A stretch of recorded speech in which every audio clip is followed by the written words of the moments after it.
as Donald Trump moves through his second full day back in the Oval Office. We've already seen him answer more questions from reporters than Joe Biden did during his entire presidency.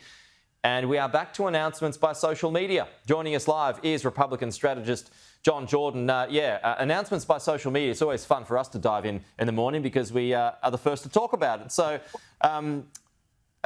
Trump has threatened Putin overnight. John, we'll start there. He wants this war ended, as most folks do. Will Putin listen, though?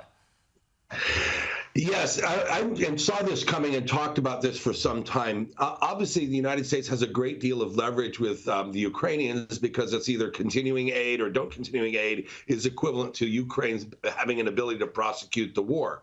So that leverage is there to force the Ukrainians to the table. What was lacking was leverage with the Russians. The Russians are winning on the ground, gaining ground pretty much every week. And I don't know if you know this, but I speak Russian and I monitor Russian media and Russian politics. And the Russians have stuck by their maximalist demands, not showing an inch of compromise with regard to any sort of settlement. So Trump needed some leverage with Moscow. And this new round of sanctions and the promise to make them secondary sanctions if necessary and to follow up and keep them current will further put pressure on Putin's economy, which is showing far more strain than people realize in the West. And the idea is to give President Trump some leverage to force the Russians to the table and force them to compromise. And presumably it would just end along current lines? It's unknown, right? So it would, it may be a sort of a frozen conflict like what we have in Korea along the 38th parallel, where it is an armistice or a truce, but not a technical cessation of the conflict. That may be what both sides have to agree to, as long as perhaps there's also demilitarized zones from those borders and other steps necessary to give the Ukrainians some sense of safety. Okay, some way to go there. The other story today, and it's gaining more steam. Elon Musk has criticised Donald Trump's decision to announce a multi-billion-dollar AI company. OpenAI's Sam Altman has now chimed in.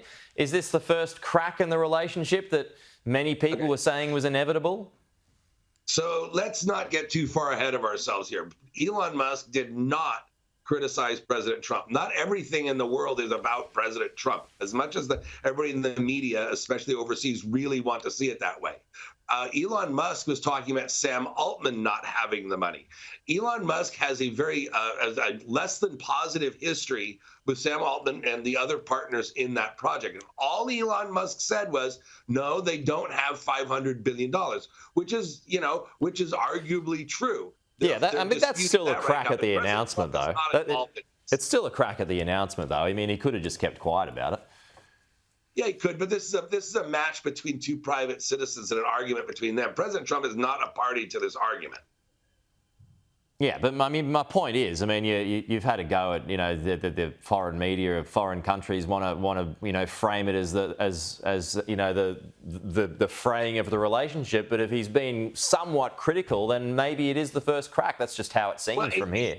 There's nothing in there that is saying that he's critical about President Trump. He doesn't even mention President Trump. I just want to make sure we're talking about this very precisely. He is just saying that SoftBank and Sam Altman do not have $500 billion. That's all he said in that tweet. Yeah, but I would argue that it's still some criticism of the actual announcement yesterday. Anyway, we're losing too much time, and I do want to ask you about the pardoning of the Jan 6 rioters, which included key members of the far-right Proud Boys. Now, as a Republican, how do you feel about that? Well, I think that they should have done it differently. I think there should have been pardons issued, but it should have been on a case-by-case basis towards the people that were merely protesting or in no way displayed any sort of physical violence.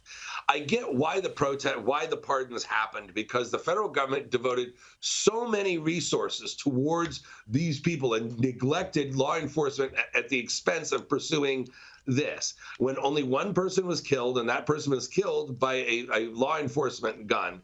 And you had hundreds and hundreds of people that were kept for months and months, detained in jails without being charged, which is inappropriate in the United States, to say the least.